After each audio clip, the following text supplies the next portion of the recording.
আবার আমন্ত্রণ ২১শে বিজনেসের সঙ্গে আছি মহিমা পলি। দর্শক, বিরতির আগে দেশের টেক্সটাইল শিল্প খাত নিয়ে কথা বলছিলাম আউটস্পেস স্পিনিং মিলস লিমিটেডের ব্যবস্থাপনা পরিচালক ও Bangladesh textile mills association BTM এর পরিচালক প্রকৌশলী রাজীব হায়দারের সঙ্গে। আমরা আবারও তার সঙ্গে আলোচনায় ফিরছি এবং বিরতির আগে আমরা যে বিষয়গুলো নিয়ে কথা বলছিলাম, যেমনটা বলছিলাম যে আমরা আমদানির ক্ষেত্রে, কাঁচামাল আমদানির ক্ষেত্রে আমরা যে বিষয়গুলো ফলো করি বা যে রুলসগুলো আপনাদের মেনটেন করতে হয়, এবং এই আমদানির ক্ষেত্রে আপনারা কি কি প্রবলেম ফেস করেন? কাঁচামাল আমদানির ক্ষেত্রে আমি যদি একটু বুঝে থাকি, এটা কি আমরা কাঁচামাল আমদানির ক্ষেত্রে বলছেন প্রশ্নটা? জি। কাঁচামাল আমদানির ক্ষেত্রে আমরা তো তুলা আমাদের ডিউটি ফ্রি। এই ক্ষেত্রে আমরা কোনো সমস্যার সম্মুখীন হয় না।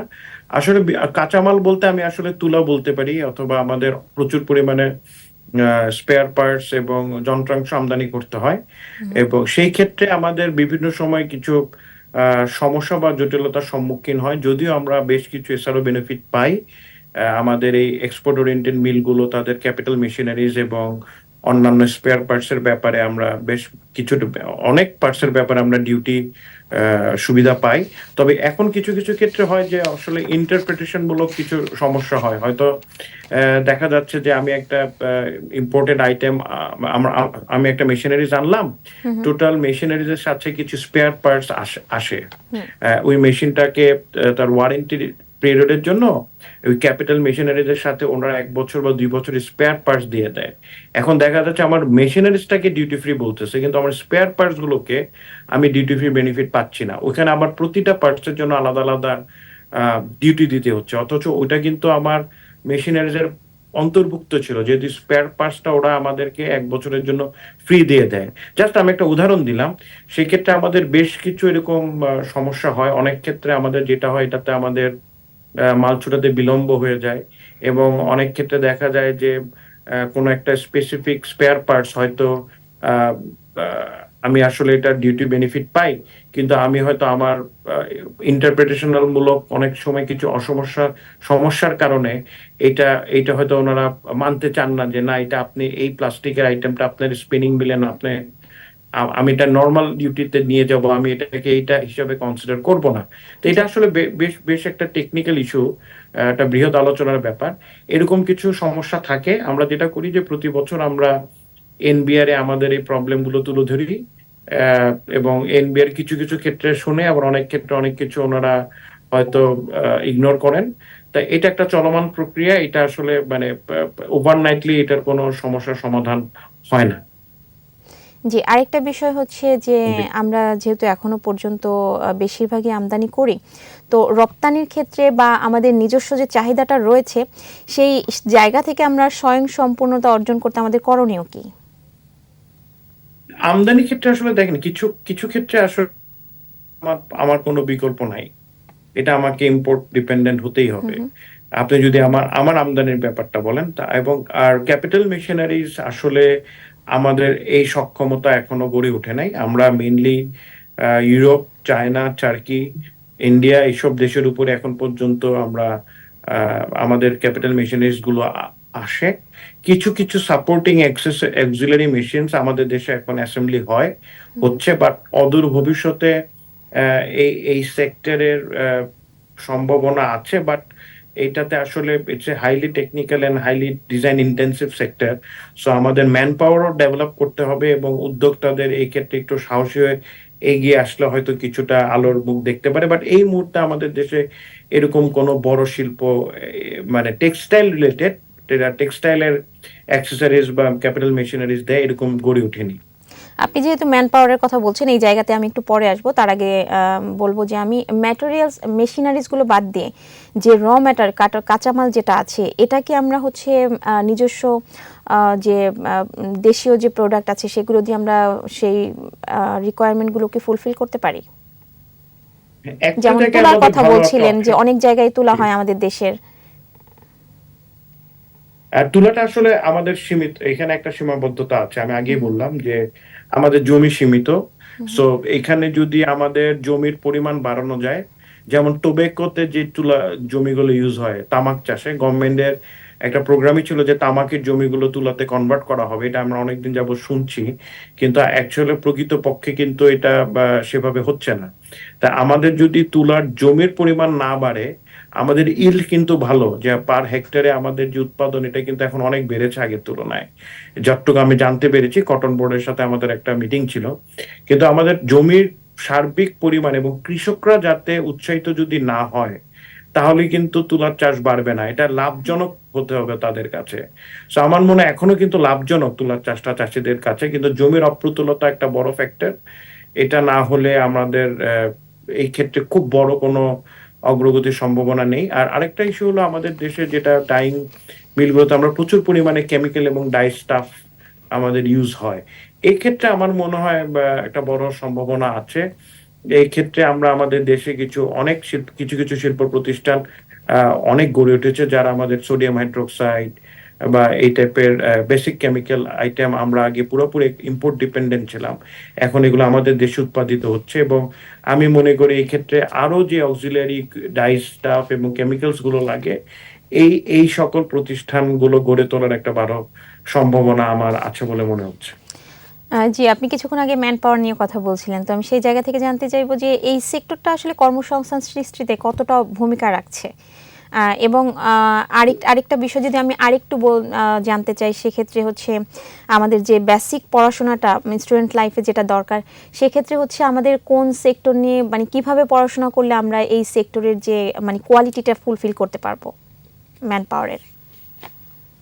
আমাদের টেক্সটাইল সেক্টর তো বাংলাদেশের লার্জেস্ট এমপ্লয়মেন্ট সেক্টর। এটা তো কোনো এটা আসলে একদম সর্বজন বিদিত সত্য এবং এটাই বাংলাদেশের নেক্সট ৫-১০ বছরে এটাই বাংলাদেশের সবচেয়ে বেশি লার্জেস্ট এমপ্লয়মেন্ট সেক্টর থাকবে এবং এই ক্ষেত্রে আমাদের এখন যেটা হচ্ছে আমাদের দক্ষ জনশক্তির অভাব আছে। আমাদের জনশক্তি আছে কিন্তু দেখা যাচ্ছে দক্ষ জনশক্তির অভাব এখানে যে এখানে যারা ইনক্লুডেড হয়, যারা আমাদের ফ্যাক্টরি লেভেলে কাজ করে ওদেরকে আসলে ওরা লার্নার স্টেজে আসে, ওদেরকে আস্তে আস্তে আমরা ট্রেন করে সক্ষমতা বাড়াই।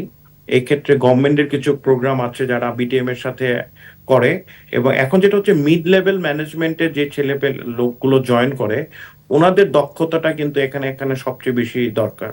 এই মিড লেভেল ম্যানেজমেন্টের মানুষজনের দক্ষতা বৃদ্ধি করার জন্য আমাদেরকে আসলে আরো বেশি একটু সচেতন হতে হবে। এক্ষেত্রে আমি মনে করি আমাদের কারিকুলামে আসলে যেটা হয় যে টেক্সটাইল আমাদের ওভারঅল কারিকুলামটাকে যেভাবে আছে সেখানে আসলে আমি টেক্সটাইলে পড়তে গেলে আমার কি পড়তে হবে প্রিরিকুইজিট এরকম কিছু না।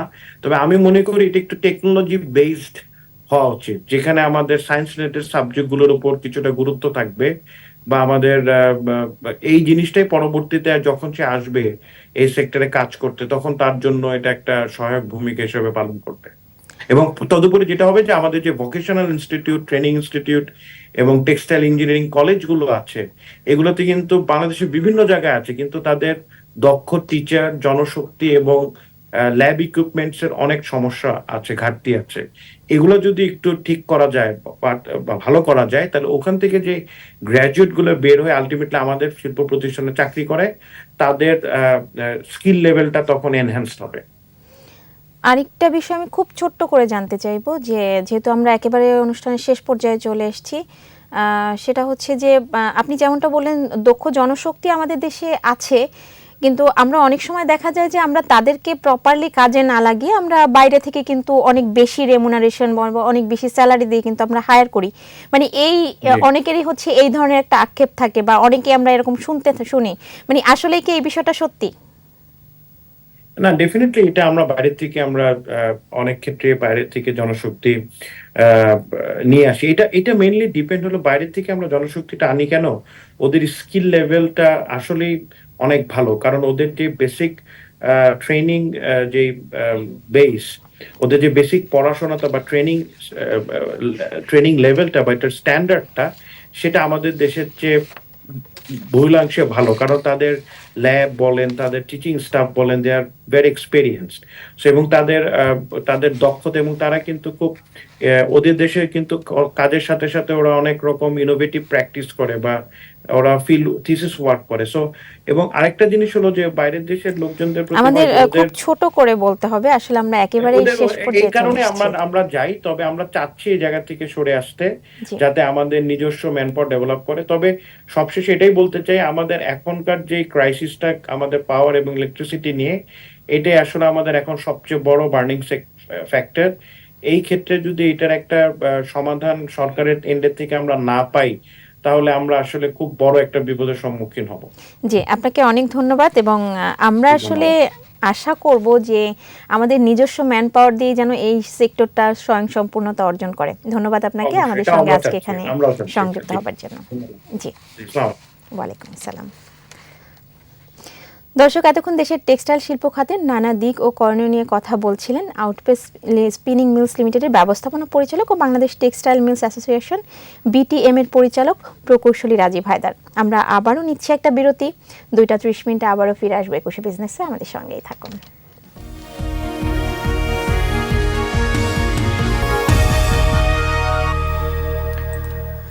আবার আমন্ত্রণ একুশে বিজনেসের সঙ্গে আছি মহিমা পলে। দর্শক, দেশের ব্যবসা বাণিজ্য অর্থনীতি ও শেয়ার বাজারের সর্বশেষ তথ্য স্বয়ংক্রিয় গ্রাফিক্স পদ্ধতিতে পরিবেশন করছে একুশে বিজনেস।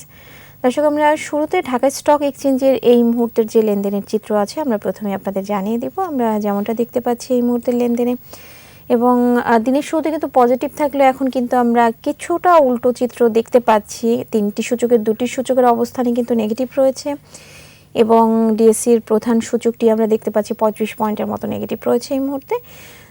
এছাড়াও টার্নওভারেও দেখতে পাচ্ছি খুবই স্লো রয়েছে, 483 কোটি টাকা লেনদেনের মধ্য দিয়ে লেনদেন চলছে। দর বাড়ার সংখ্যাটা রয়েছে 103টি, এবং সেখানে দর হারিয়েছে 239টি।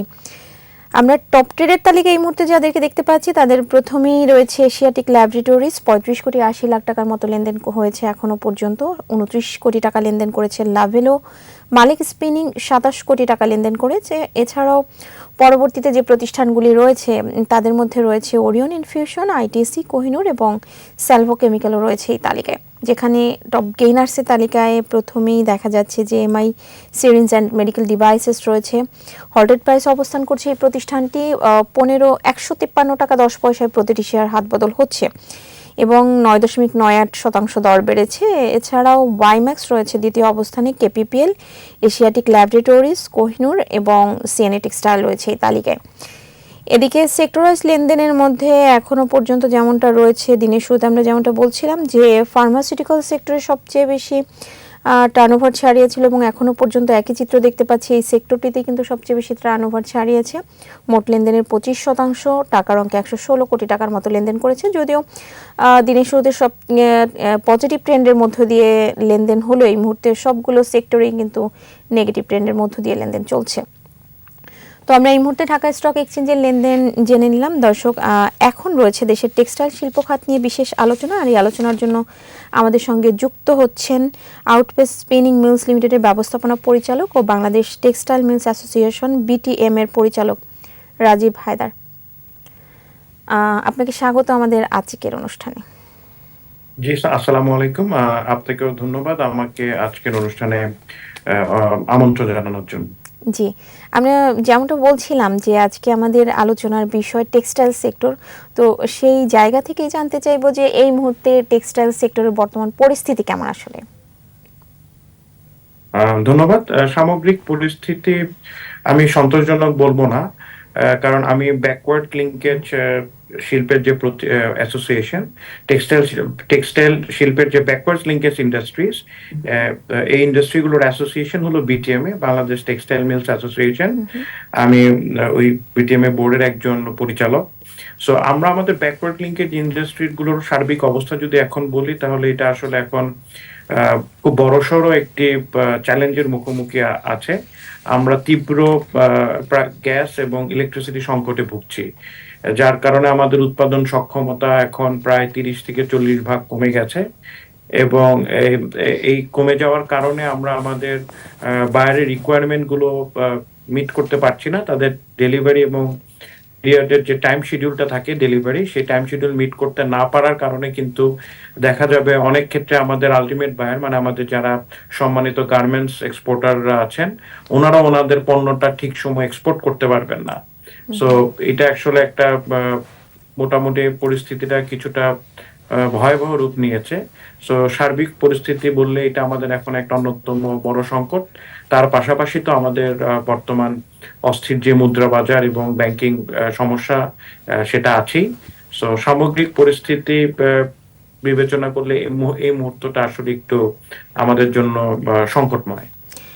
যদিও আপনি বেশ কিছু কয়েকটি চ্যালেঞ্জের কথা বলছেন, তারপরও আমি আর একটু ডিটেলসে জানতে চাইবো যে এই মুহূর্তে আসলে কি কি চ্যালেঞ্জ ফেস করছেন। দেখেন আমাদের ব্যাকওয়ার্ড লিঙ্কেজ ইন্ডাস্ট্রি গুলো কিন্তু আজকে যে গার্মেন্টস এর যে বড় একটা আমাদের রপ্তানি ক্ষেত্রে অবদান প্রায় 56 বা 55 বিলিয়ন ডলারের মতন যে এক্সপোর্টটা হচ্ছে, তা এইখানে কিন্তু যে ভ্যালু রিটেনশনটা হচ্ছে, যে নেট ভ্যালুটা আমরা রিটেনশন করছি অর্থনীতিতে, ভ্যালু রিটেনশনটাই কিন্তু হচ্ছে আমাদের এই ব্যাকওয়ার্ড লিঙ্কেজ শিল্পের শক্ত আজকের অবস্থানের কারণে। আমাদের যে ব্যাকওয়ার্ড লিঙ্কেজ ইন্ডাস্ট্রিটা যারা এই রপ্তানি মুখী পোশাক শিল্পের যে সুতা কাপড় সরবরাহ করছে, এই কারণেই কিন্তু বৈদেশিক মুদ্রার একটা বড় অংশ আমাদের দেশে থেকে যাচ্ছে। তার মানে আমরা যেটাকে ভ্যালু এডিশন বলি। জি।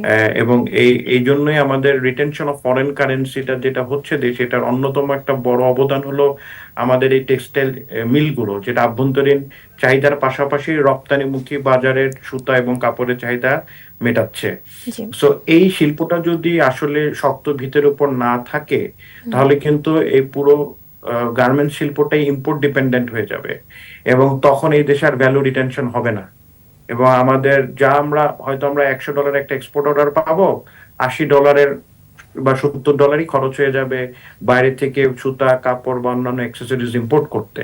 মাত্র $20 বা $25 এই দেশে থাকবে। কিন্তু এখন আমাদের এই শিল্পের কারণেই কিন্তু আজকে এই দেশে প্রায় সেটা মাত্র হয়তো $100 একটা এক্সপোর্ট অর্ডারে আমরা প্রায় $40 থেকে $50 অধিক ভ্যালু রিটেনশন হচ্ছে। সো এই যে একটা চিত্র, জাস্ট আমি একটা সংক্ষেপে বুঝালাম। তা এক্ষেত্রে যদি আমাদের প্রায় গত $28 বিলিয়ন আমাদের অবদান আছে আমাদের ব্যাকওয়ার্ড লিঙ্কেজ শিল্পের এক্সপোর্ট রপ্তানিতে। তা এই ক্ষেত্রে আমাদের এক্সপোর্ট ওরিয়েন্টেড আমাদের এই স্পিনিং মিল ডাইং মিল উইভিং মিল গুলো খুবই ক্যাপিটাল ইন্টেন্সিভ এবং এগুলো এনার্জি ইন্টেন্সিভ শিল্প। এবং এই এনার্জি ইন্টেন্সিভ শিল্পগুলো আমাদের ম্যাক্সিমাম মিলগুলোই ক্যাপটিভ পাওয়ারের জেনারেশনে রান করে। আমাদের প্রায় ক্যাপটিভ পাওয়ার 1800 মেগাওয়াটের উপরে আমাদের মিলগুলো ইউজ করে। এখানে বয়লার ইউজ হচ্ছে শিল্প রানে অনেক। তা সেই ক্ষেত্রে যদি আমরা আমাদের পাওয়ার এবং ইলেকট্রিসিটি এবং গ্যাসটা যদি সময় মতো না পাই, তাহলে আমি আগেই বলেছি আমাদের উৎপাদন সক্ষমতা থাকছে না এবং এক্সপোর্ট মার্কেটে আমাদের যে কম্পিটিটিভ অ্যাডভান্টেজটা আছে আমাদের গার্মেন্টস ম্যানুফ্যাকচারারদের, যে ওনারা অল্প সময়ে আমাদের কাছ থেকে সুতা এবং কাপড় পাচ্ছে, তখন কিন্তু এটা পাবে না, প্লাস আমরাও সময় মতন দিতে পারবো না। সো এটা জি। একটা বড় চ্যালেঞ্জ। তো এই এবং ক্ষেত্রে আপনি আসলে আপনারা কি কি করেন, মানে এই ধরনের সিচুয়েশনে আপনারা কিভাবে হ্যান্ডেল করছেন? এই ধরনের সিচুয়েশনে আসলে আমাদের করণীয় কিছুই নাই, কারণ আমরা প্রাকৃতিক গ্যাস এবং ইলেকট্রিসিটি দুটোই আমরা আমাদের আমাদের যারা বিতরণকারী সংস্থা আছে তাদের কাছ থেকে পাই, পেট্রোবাংলা এবং পিডিবি অথবা কি জানি ডিপিডিসি বা পিডিবি, ডেসা, ডেসকো অথবা যেটা বলে আমাদের রুরাল ইলেকট্রিফিকেশন বোর্ড, আরইবি। এখন ওনাদের আমরা তো আসলে কনজিউমার, ওনারা হলো আমাদের সাপ্লায়ার। এখন এই ক্ষেত্রে যদি আমরা সাপ্লাই এন্ডের থেকে আমাদের সরবরাহ ঠিক মতো না দেওয়া হয় বা আমরা না পাই, তাহলে আমাদের কিন্তু এটা করার কিছু থাকে না। তখন আমরা বিকল্পভাবে আমাদের ফ্যাক্টরি চালাতে গিয়ে আমরা ডিজেল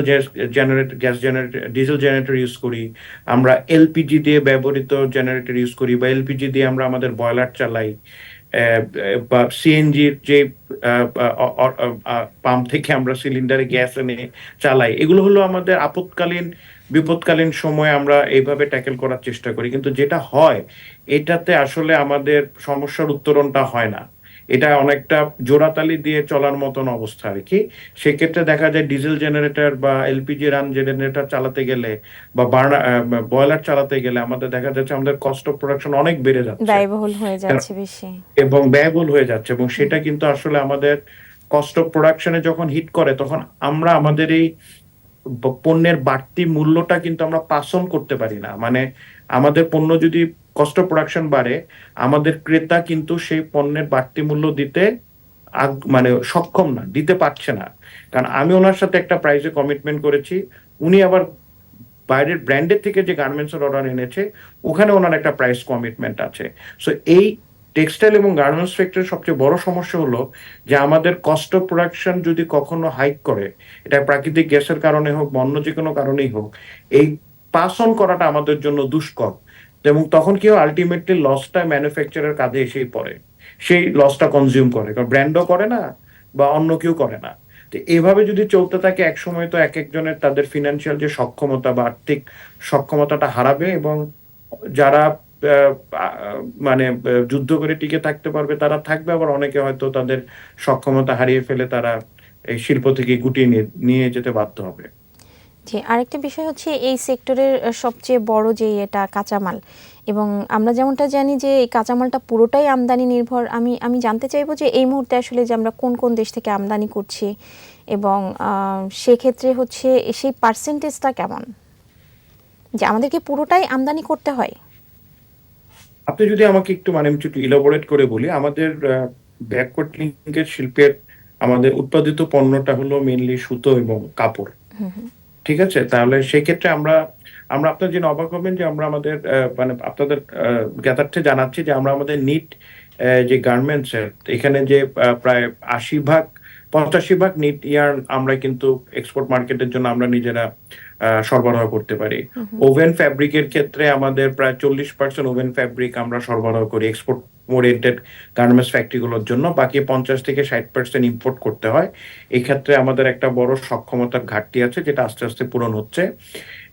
এখন আমাদের বেসিক র মেটেরিয়াল গুলো হচ্ছে একটা স্পিনিং মিলের জন্য বা টেক্সটাইল মিলের জন্য তুলা, এবং পরবর্তীতে যারা ফ্যাব্রিক প্রসেসিং এবং ডাইং করেন, উইভিং করেন, তাদের ডাইং স্টাফ, যেটা বিভিন্ন কেমিক্যাল এজেন্টস, এগুলা বাইরে থেকে ইম্পোর্ট করতে হয়।